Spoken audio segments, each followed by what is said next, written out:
Do you believe that Tehran believes it can continue to apply the pressure on US interests without that decisive US response? I think if the Americans go ahead with military action, I think we'll see a far more robust response from the Iranians than the token gestures we saw against the Al Udeid base Oh, in interesting. Qatar. I think that they do have capabilities. The Iranians, of course, are bigging up exactly how strong their capabilities are, saying they can sink the aircraft carriers, etc. That is maybe true because we know the Chinese developed aircraft killer missiles.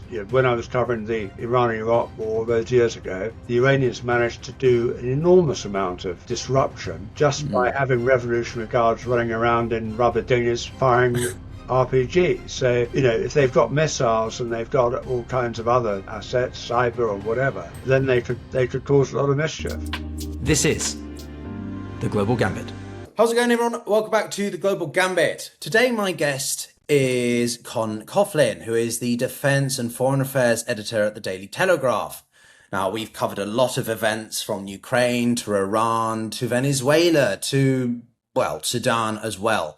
And Con is someone I think who knows a lot of detail about foreign affairs, defence, and particularly given your background in the Middle East, Con, I think we wanted to look at the continued military build-up, the escalation that is looming over the United States in Iran. Or is it? Because we keep hearing about the inevitable sort of military operation, but sort of 6 weeks now in, and we're waiting for something.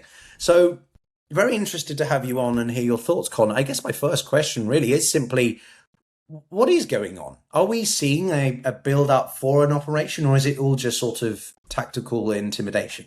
Well, I think the bottom line, and we've had many manifestations since the start of the year on the Trump administration's approach to Iran. I think the bottom line is that President Trump wants a new deal with Iran. He's always had a very low opinion of the nuclear deal the Obama administration negotiated with Tehran. He wants his own deal. Precisely what that deal looks like is a matter for speculation. It's been said that apart from the nuclear aspects of a deal with Iran, he wants to include Iran's support for militant groups around the Middle East, limit its missiles, etc. But as I said, this is a lot of speculation. But I think the one thing that explains this enormous military build-up is that this is Trump's way of signaling to Tehran that he wants a new deal from the Ayatollahs. And whether this kind of pressure works, we will have to see. Well, surely it's quite a costly deterrence maneuver, isn't it? If you're moving the biggest single group of military assets since the Iraq War, just to simply then get a deal and then not do anything with them. Well, it is. And this is why, but the problem is Trump doesn't play by the normal rules. Anybody else who's amassed this kind of military firepower in the Gulf and the surrounding region would do so with the aim of using it. And as you said, we haven't seen an American build-up in the region like this since the Gulf War. So something's up, and you look at the assets that the Americans have deployed. They're primarily air assets, but it does suggest that they're looking to have another go at the Iranian infrastructure.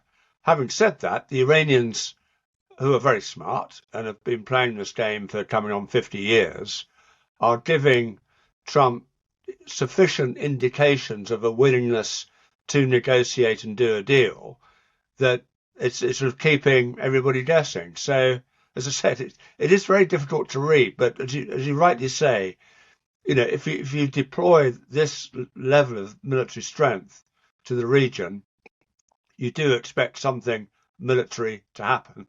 Yeah, I mean, from my perspective, surely this is the president who, one, promised to end forever wars, which Iran would certainly look like one if you're going to get involved with it to the extent that some people speculate.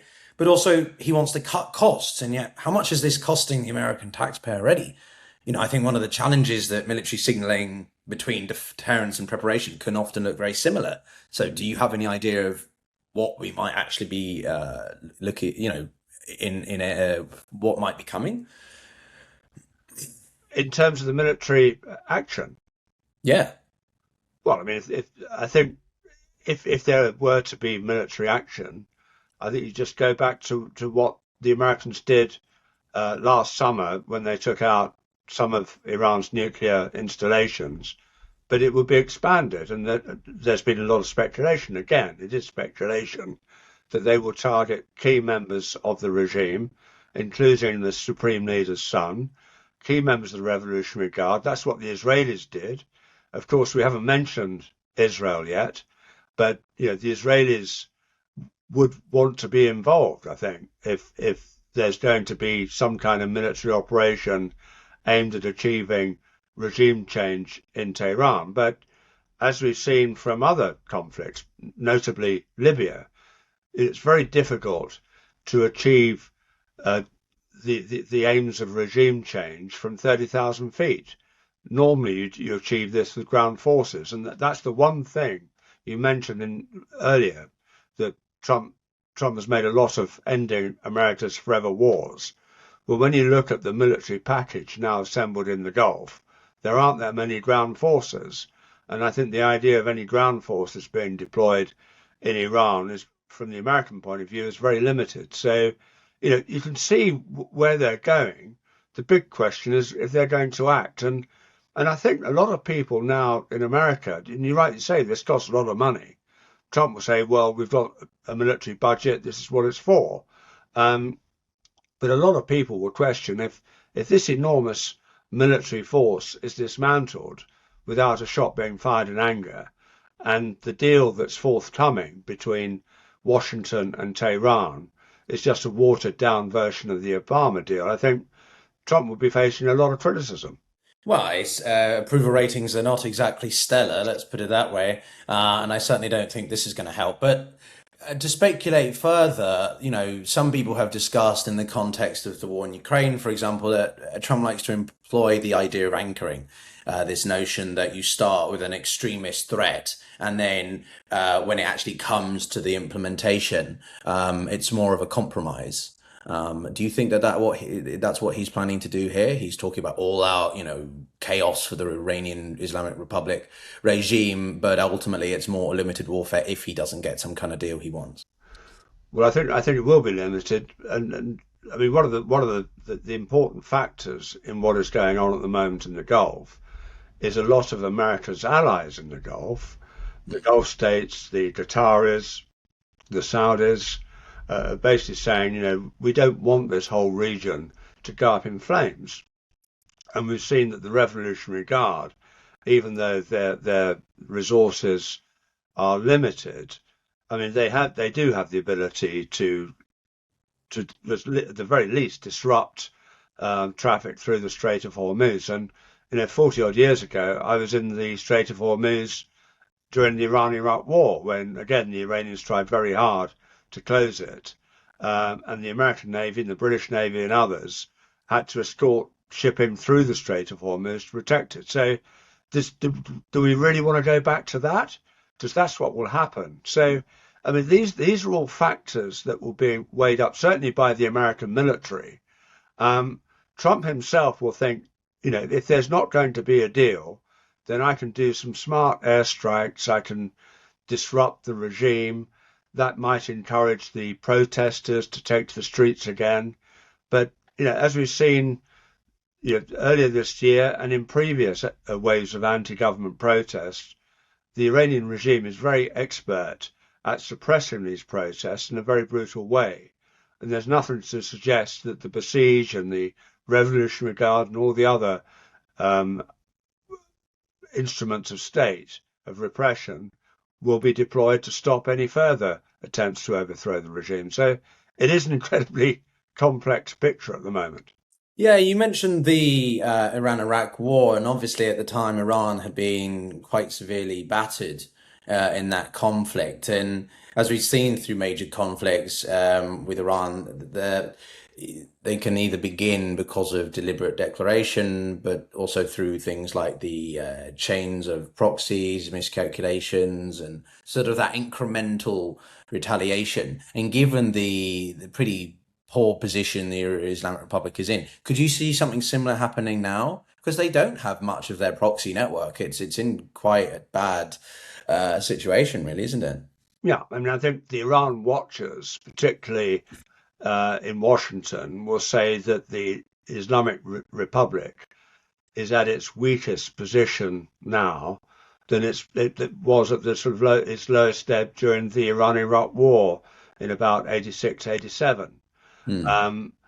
And it's lost a lot of its proxies in the Middle East. Hezbollah is a very diminished force in Lebanon.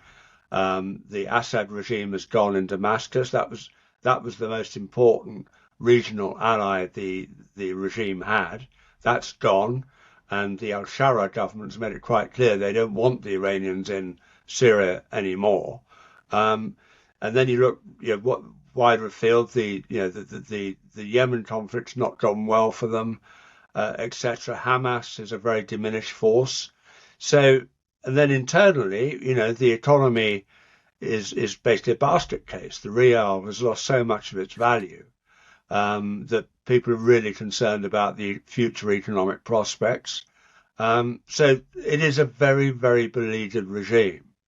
And I personally have detected some signs of friction within the regime, particularly between the president and the supreme leader to handle the recent wave of protests. And the president was saying he wants to meet the leaders and address their legitimate concerns with regard to the economy.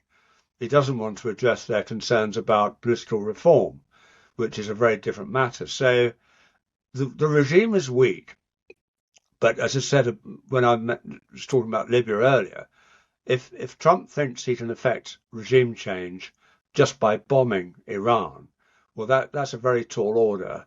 And unless the Americans and others are working with anti-government movements in Iran and putting them in a position to physically overthrow the regime, which is a very daunting task, you just wonder whether this is just to plunge the country into more turmoil without resolving the crisis. Yeah, I made a video on this myself a couple of weeks ago with different scenarios of how it could play out. And I think we're seeing a combination of a couple of those now. So people watching, if they're interested, should go and check that out. But you've mentioned about the divergences of opinion between Khamenei and Peshkin, right? And for me, there's always this debate among certain analysts, those who are more hawkish versus dovish, that there are reformers, there are moderates in the Islamic Republic, and then there are others that are like, no, that's complete nonsense. They're all hardliners. Where do you sit on that argument? Well, as I indicated, I've been following this for a very long time. And I remember, during the hostage crisis in Lebanon back in the 80s, the then British Foreign Secretary, Geoffrey Howe, telling me that if only we could get a line through to the moderates in Tehran, things would be very different. And one of the reasons we maintain our embassy in Tehran is to try and keep a line open to these more moderate voices. But I also, when you look at the history of the Islamic Revolution over the last 5 decades, a lot of the work that's been done on the nuclear program, the building of underground facilities in Natanz for uranium enrichment, these are all accomplished when the moderates were in power, when people like Rafsanjani was president. So you do wonder just, how different the moderates and the hardliners are.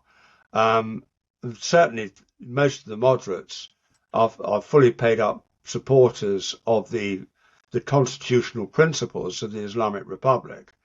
But I think in terms of, trying to sort of ease the pressure on the Iranian people, particularly in the economic sphere, I think the moderates would like to have a deal. They would like to get the sanctions lifted. They would like to stop this endless confrontation with the West. But you've got the supreme leader and the people around him who are completely opposed to this. So that is the key tension within the regime. Yes, I think it is. And but again, sort of just to hammer this home a little bit more, because if we were to see targeted strikes by the US on military installations, on key targets, there were some people who speculate maybe they could try and take out Khamenei because then at least you've cut off the ideological head of the snake, but then you've got the more sort of the technocratic aspect, the pragmatists who will then either flee the country or stay, but try to work with the US in a more sort of practical sense. Is that a scenario you think is feasible, or it doesn't matter because you get rid of Haname, he's just replaced with someone as fanatical? Well, I think the whole Khamenei issue is quite important because we've only had two supreme leaders since the Iranian Revolution in 1979. We've had Khomeini and then Khamenei. And irrespective of the latest anti-government protests, there's been a lot of informed speculation that when Khamenei dies, and he's been in ill health, there wouldn't be another supreme leader, that there would be some kind of Islamic guidance council, a sort of Politburo, an Islamic Politburo, if you will, that would take its place to safeguard the constitution. And furthermore, the argument goes that if that were to happen, that would diminish the whole the purity of the Islamic Revolution to an extent that might open the way to broader reform. And these are arguments that have been made in recent years. So certainly the removal of Khamenei does open a whole Pandora's box of what could happen to Iran. The other thing is that Khamenei's support is based on the Revolutionary Guard, which is a very formidable institution these days in Iran. It controls about 50% of the economy, and a lot of the people at the top of the Revolutionary Guard are very wealthy and made a lot of money out of it, and they have a vested interest in keeping the regime as it is in place. So these are the kind of dynamics we need to watch and look for.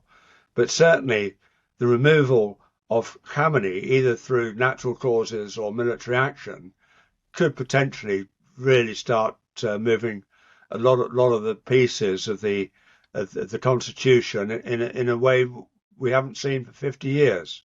Yeah, I've got one more question on sort of this aspect, and then I'm going to broaden out a little bit to the foreign policy or regional dynamics. But just specifically, as you're very well aware, when it comes to these sorts of events and toppling of regimes or whatever, a key component of it is having a sort of a figurehead, a visionary. Now, we've got Reza Pahlavi, the crown prince, who's in the US, but that's precisely the point. He is sort of effectively a diaspora. He's exiled, so he can't have as much of an impact on the ground as, say, like a Che Guevara or Fidel Castro type could. So question partly of that is, how much do you think that makes a difference? But second, to add on to that, one of the key things is that the Artesh, the military, without the IRGC, hasn't really shown much willingness to support the people. And so therefore I worry about what American engagement would do for the people again, because the Artesh might clamp down. Well, I don't know if that makes sense what I'm saying. It does. I mean, the point about the Iranian military is that since the revolution, it's been purged endlessly of the professional cadre that kept it going, whether it's the Navy, the Army, the Air Force. So it's a much diminished force, and is not really in a position to challenge the Revolutionary Guard that have a lot of the resources. So I mean that's quite an important element. As for Reza Pahlavi, as you rightly say, he's living in exile. And when I talk to Iranian opposition figures and dissidents, what they're saying is they don't want a return of the Shah. They don't want to replace one dictatorship with another dictatorship, i.e. the Islamic Republic. What they want is a sort of more modern democratic system. And if you look at the history of Iran, this tradition has been there for a century or more. There have been opposition groups calling for a more democratic system of government, a more accountable system of government, going back to the turn of the last century. And so a lot of people who've been on the streets, be they students or traders or just common people, what they want is a wholesale reform of the system. They don't want another autocracy, and they see Reza Shah, and I know there've been lots of banners of Reza Shah circulating at the demonstrations, and I think the regime itself quite likes the idea of Reza Shah being the figurehead of the opposition, because they know he doesn't have much credibility or much support in Iran. And it's very easy for the regime to say, well, if you're supporting Reza Shah, do you really want the Shah to come back? And the Savak and the repression you had during that era. So, so the big question, is there in Iran a movement that has the power to challenge the existing autocracy, that has an agenda for a more accountable form of government, more representative form of government than Iran has had ever? Well, I mean, knowing my audience, a large proportion of them will be outraged, I'm sure, by your sentiments. You're certainly the most candid in saying that the Crown Prince doesn't have such a role to play, because a lot of people I speak to are very pro the Crown Prince, but I think that is keeping in mind that sometimes there's a lot of overlap with the diaspora. But Well, all I certainly, would say, Pyotr, is that, the Americans and the Trump administration are pushing Reza Shah very strongly, and the more they push him, the less credibility he has. And we saw this in Iraq 20 years ago, where there were certain Iraqis who, we think of Ahmed Chalabi and people like that, who were pushed by the Americans to be the new leaders of the Iraqi people. Again, Chalabi had been in exile, and it turned out he had no constituency.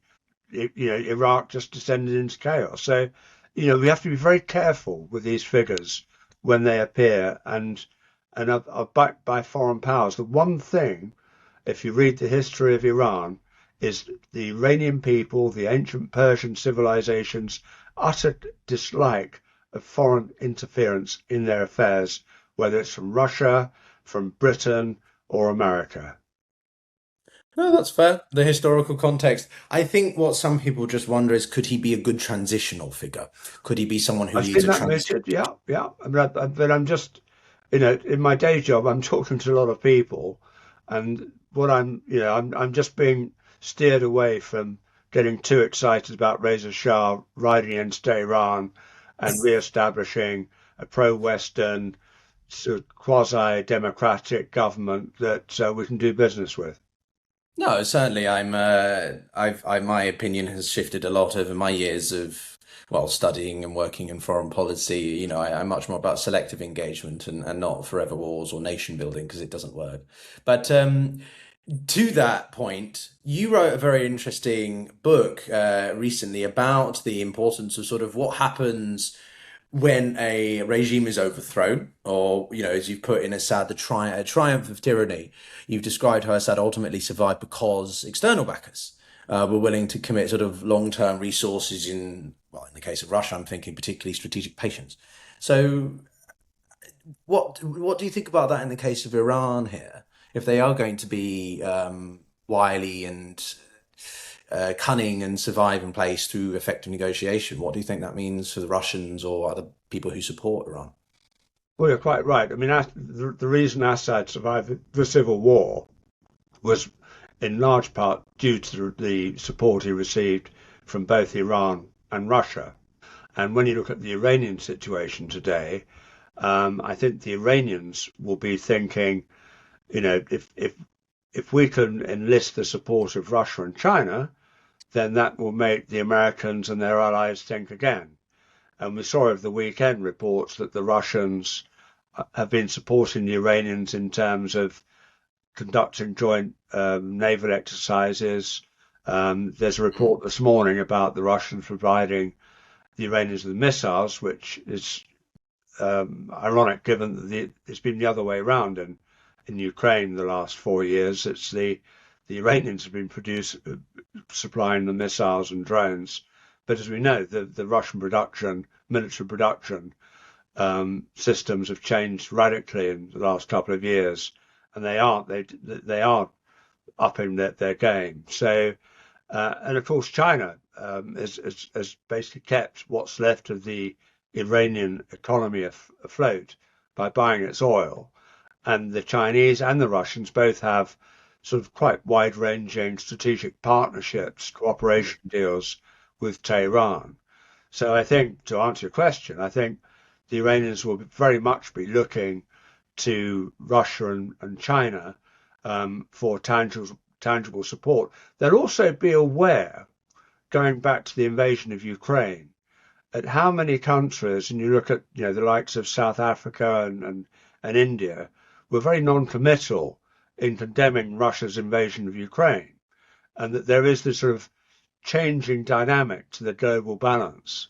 And I think that the Iranians, and their foreign ministry is a very expert organization, will be quietly trying to sort of generate these kind of voices to support them and dissuade the Americans from military action. Even in the UK, the Starmer government is very equivocal about allowing the Americans to use British military bases to attack Iran. So there's a lot of play here, and I think there's a lot of scope for some very smart Iranian maneuvering to head off a confrontation with Washington. Yeah, no, I think one of the key lessons from Syria was Iran's ability to project power indirectly whilst avoiding that direct confrontation. And as we know, they've now lost the Shia Crescent effectively, and this nation state, which was a bedrock of their proxy network. And as you outline, I think again, which people can find in the description if they're interested to check out your writing, because I think it was a very good piece. Do you believe that Tehran believes it can continue to apply the pressure on US interests without that decisive US response? Because and I want to be very clear here, audience, that I don't like the Islamic Republic, but you have to respect their tenacity. They are very good at leveraging diplomatic communiques, as we've seen through the UN, or when they directly communicated with the US, right, Con, in June about, we're going to strike this space at this time, get your people out, and the US emptied its main base in Qatar, and it meant that the Iranians could claim a win. But the US didn't have to respond because no personnel was killed, right? Do you think that's sort of things that we might see playing in this subsequent period? Well, I think if the Americans go ahead with military action, I think we'll see a far more robust response from the Iranians than the token gestures we saw against the Udeid base in Qatar.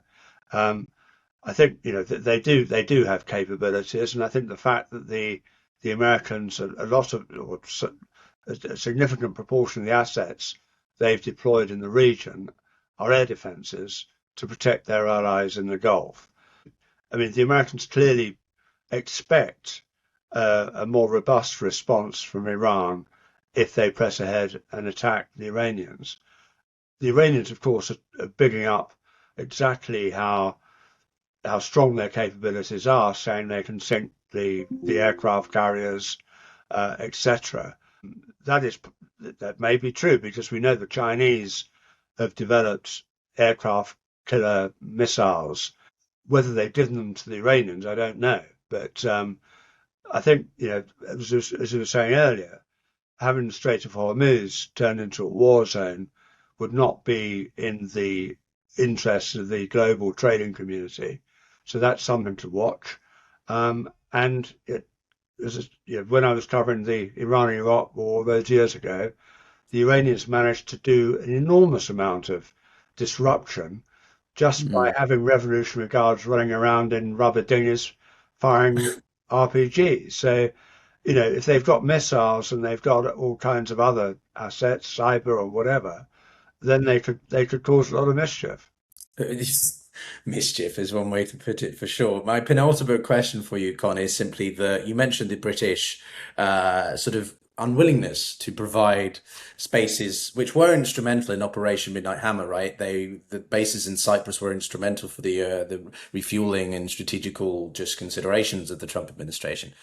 Why have the British done that? Do you think it's a good idea? And what else does it tell us about sort of the dynamics at play here? The Saudis have been critical of the statements made by the US ambassador to Israel over, greater Israel territory and expansion. So what do you think about some of the third party players in this? Well, I think the Starmer government is all at sea. That's my personal view, but I don't think you'd expect the defence editor of the Telegraph to have a different view at the moment. I mean, Starmer's clearly having to deal with a very restive leftist backbenchers in his Labour Party, and he'll be aware of just how much suffering Tony Blair endured from his backbenchers over the Iraq War. So he's already pandering to the left wing elements in the Labour Party by saying allowing American warplanes to use British bases could be against international law. I mean, it's a classic Starmer position. He is by trade a lawyer. He's not a politician, and any chance he gets to resort to a legal judgment, he will do so. But I think in the broader context of sustaining the transatlantic alliance, and given that historically the UK government has been at the forefront of attempts to confront Iran over its nuclear program. Let's not forget, we are signatories to the original nuclear deal. And we are now the only member of the Western Alliance that has not designated the Republican Guard as a terrorist organization. So Starmer is getting himself in a very strange position. On Israel, he's recognized a Palestinian state before one even exists. So, I think if we're not careful, Starmer's going to make the whole UK position on these kind of issues utterly irrelevant, which is a column I wrote last week, by the way, for the Telegraph. On Israel, I mean, obviously, there are hard-line elements within the Israeli government that have no interest in the peace of the Palestinians. That includes the Israeli Prime Minister, and there's a lot of activity in the West Bank, seizing territory from the Palestinians and all that, at a time when Trump is trying to sort of get some kind of peace process going in Gaza. I mean, linking them all together is difficult because I think the Iranian threat to the stability of the Middle East is something that should be seen, directly for what it is. And the moment you start sort of trying to bring in, a two-state solution for the Palestinians, etc., it gets very complicated and very difficult to resolve. So, but you're right to raise them because these are issues that a lot of policymakers are trying to juggle. Well, that's just my consideration, and I'm enjoying the measured comments you have to say about Starmer, as I'm sure they're much more blunt in your articles. But no, certainly I think that it's just my consideration. The Saudis are criticizing what the Israeli ambassador or the American ambassador to Israel has said, and it's just Trump is trying to leverage alliances when he wants to, but then also burning bridges left, right, and centre. So I just wonder about that. My last question for you simply is, based on everything that we're seeing, that we've discussed here, the deployments, the rhetoric, the broader strategic environment, are we witnessing the early stages of US-Iran engagement, which will, take the entire Middle East into conflict, or are we seeing a last serious attempt to prevent it? Well, I think I'd refer you back to your original point, Pyotr, that Trump fundamentally is against forever wars. And, I think a lot of us have tried to work out what the Trump military doctrine is.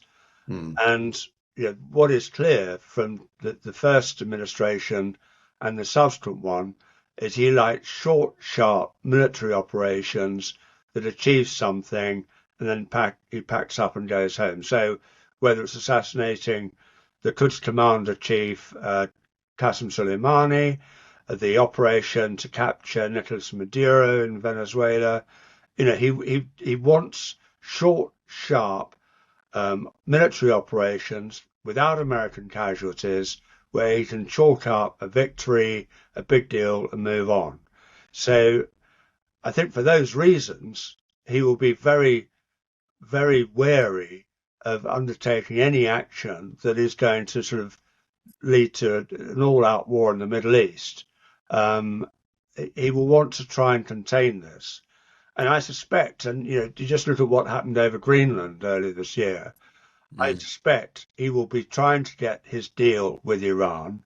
I suspect the deal he gets, and we've seen indication of this already with the Iranians saying if they can retain limited enrichment, that will be fine. Well, that's what the last deal that the Obama administration negotiated included. So I can see a scenario where there might be a few military strikes, a couple of reprisals, but Trump will wave a bit of paper about saying he's got a deal. And when you look at the small print, it's not going to add up to very much.